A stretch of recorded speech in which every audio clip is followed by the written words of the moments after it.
What if I told you that some of the most powerful battles in your life are not fought with weapons, but with words? What if someone could slowly reshape your confidence, your memory, and even your decision without you realizing? Have you ever left a conversation feeling confused, even though you were sure you were right just minutes earlier? Have you ever started doubting your own judgment after someone calmly told you, that never happened? Have you ever felt pressured into agreeing to something that did not feel right, but you could not explain why? That is not random.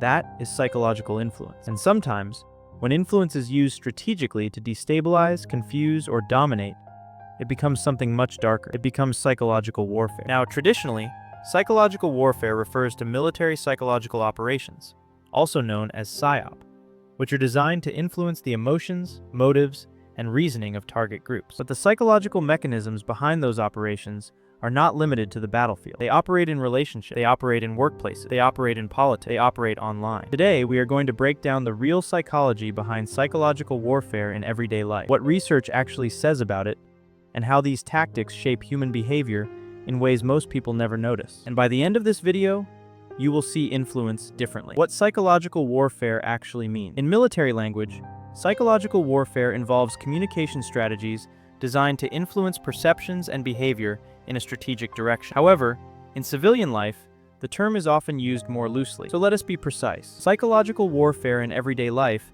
is not about formal military operation. It refers to the strategic use of psychological principles to destabilize, pressure, manipulate, or dominate someone's perception and decision-making. It is influence with the intention of weakening resistance. Social psychologist Robert Cialdini identified 6 principles of persuasion: reciprocity, commitment and consistency, social proof, authority, liking, and scarcity. These principles are not inherently negative. They are simply patterns in human psychology. But when someone uses them intentionally to create confusion, dependency, fear, or self-doubt, influence becomes psychological weaponization. The mechanism is normal psychology.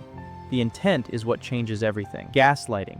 Destabilizing reality. Gaslighting is one of the clearest examples of psychological destabilization. The term comes from the 1944 film Gaslight, but the phenomenon has been studied under concepts like coercive control and emotional manipulation. Gaslighting involves persistently denying another person's perception of events in order to create doubt. Research on emotional abuse and coercive control, including work referenced in domestic violence studies, shows that repeated reality denial can erode self-trust and increase anxiety and depression. Gaslighting does not happen in one moment. It happens gradually.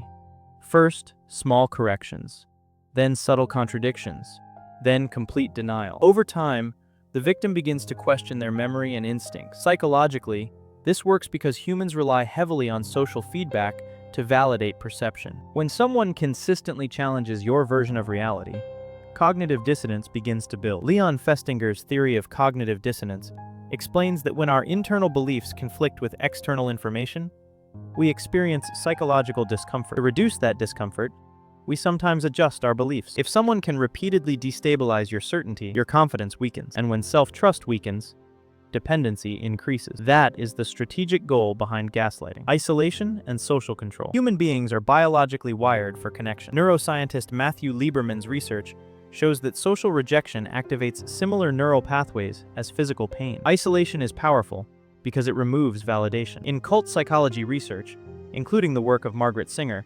controlled environments often restrict outside relationships in order to increase dependency and reduce independent thinking. In everyday life, isolation can look subtle. A partner gradually criticizes your friend. A manager publicly undermines you in meeting. An online community mocks dissent until silence feels safer than speaking. Solomon Asch's conformity experiments demonstrated how strongly group pressure influences perception. When individuals were placed in a group that intentionally gave wrong answers, many participants conformed even when the answer was clearly incorrect. Now imagine the reverse situation. Imagine having no group at all to confirm your reality. Isolation increases vulnerability because humans regulate emotions socially. Without social feedback, self-doubt grows. Isolation is not always physical. It can be psychological, and psychological isolation weakens resistance. Fear, uncertainty, and cognitive load. Fear changes how the brain processes information. The amygdala plays a central role in threat detection. When perceived threat increases, cognitive resources shift towards survival responses. Daniel Kahneman described 2 modes of thinking: fast, automatic processing, and slower, analytical reasoning. Under stress, we rely more heavily on fast processing. This is not weakness. it is biology. Research in behavioral psychology shows that unpredictable stressors often produce stronger anxiety responses than predictable ones. Uncertainty increases mental load because the brain keeps scanning for potential outcomes. When rules constantly change, when approval becomes unpredictable, or when threats feel vague but persistent, mental fatigue sets in. And mental fatigue reduces critical thinking. This is why uncertainty can be used strategically. A chronically stressed nervous system is less capable of reflective resistance. Psychological warfare often leverages emotional overload rather than logical argument. Authority, obedience, and social proof. Stanley Milgram's obedience experiments revealed something uncomfortable about human behavior. Participants were willing to administer what they believed were painful electric shocks when instructed by an authority figure. Milgram concluded that ordinary people can perform actions that conflict with their personal conscience when authority is perceived as legitimate. Authority creates psychological pressure.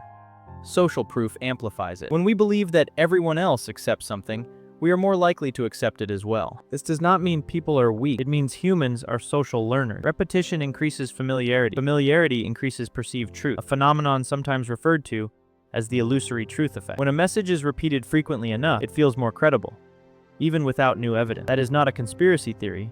That is cognitive psychology. Identity and labeling. Henry Tajfel's social identity theory demonstrated that people derive self-esteem from group belonging. Even arbitrary group divisions can trigger favoritism and bias. When someone attacks your identity, they are not debating your ideas. They are challenging your sense of belonging. Labeling shifts self-perception. If you are repeatedly called dramatic, difficult, or irrational, you may begin to internalize that identity. Once identity shifts, behavior follows. This is why many persuasive strategies focus on labeling rather than evidence. Identity feels personal, and when identity feels threatened, emotional defenses activate. Intermittent reinforcement and emotional hook. Behavioral psychologist B.F. Skinner discovered that behaviors reinforced on variable schedules are highly resistant to extinction. Slot machines use variable reward schedules. Unpredictable rewards create powerful behavioral loops. In relationships, this can show up as cycles of intense affection followed by withdrawal. The unpredictability increases emotional attachment because the brain keeps anticipating the next reward. This mechanism is not limited to romance. It is used in app design,